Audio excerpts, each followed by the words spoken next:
Welcome! In this video, I'll tell you how to withdraw from the Aviator app. Let's begin. To start, you need to have played with real cash on the Aviator app. This means you must first create an account on an online casino that offers the Aviator game. Then you need to make a deposit into the game. Both the registration and deposit processes are simple and quick. Once your account is set up and you are logged in, go to the cashier section of the app. Here, select the withdrawal option that suits you best.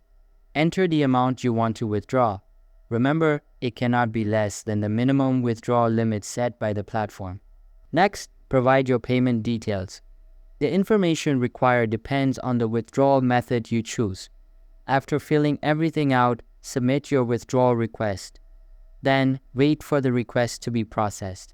Also, make sure your account is verified before making any withdrawals. Verification helps to speed up the process and avoid any delays.